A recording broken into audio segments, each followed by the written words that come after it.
Bienvenue dans le podcast Mots Remèdes pour mots d'ado, un podcast qui prend soin de la santé mentale des jeunes en abordant les problèmes concrets de l'adolescence sans tabou pour sensibiliser et outiller les petits comme les grands.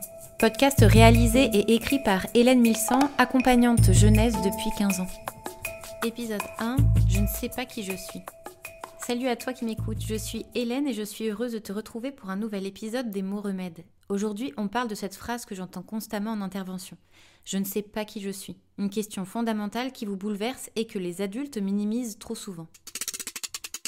Le mal et ses manifestations.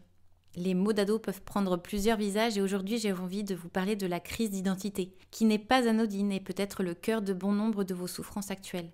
Dans vos questions que vous me posez en intervention, elle revient d'ailleurs beaucoup. Peut-on vivre sans se connaître ? Comment détecter ses qualités ?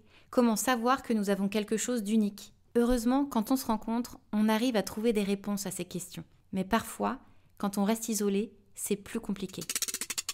Ça se manifeste comment finalement cette crise ? Tu changes d'avis sur tout, tes goûts, tes projets, tes valeurs. Un jour tu veux défendre une cause, le lendemain tu doutes, tu te regardes dans le miroir et tu ne te reconnais plus. Tu collectionnes les masques selon les situations, tu te demandes si tu as le droit de penser différemment de tes amis et même sur des sujets sensibles. Tu portes le poids de questions existentielles que tu n'oses pas toujours poser. Et cette confusion identitaire génère une anxiété sourde. Qui vais-je devenir ? Mots remèdes et quelques solutions. Avant de paniquer, essayons de comprendre. Sais-tu que tu vis actuellement la période de transformation la plus intense de ta vie depuis ta naissance ? Ton cerveau se reconstruit, tes hormones font les montagnes russes et ton corps change tellement que tu ne te reconnais plus dans le miroir. Et on te demande de savoir qui tu es. C'est comme vouloir faire un gâteau avec de tout nouveaux ingrédients, il va falloir être patient et tester quelques recettes avant de trouver la bonne. Alors, cette confusion, elle est normale. Tu n'es pas perdu, tu es juste en construction. Cette crise révèle aussi votre intelligence émotionnelle. Vous n'êtes pas des robots. Vous découvrez votre capacité à vous poser des questions et la volonté de vous affirmer en vous réinventant loi du regard de vos parents. Le problème dans tout ça n'est donc pas la crise en elle-même, puisqu'on passe tous par là. C'est les ressources dont chacun dispose pour faire face à elle, pour ne pas se laisser submerger par les remises en question et les épreuves de la vie.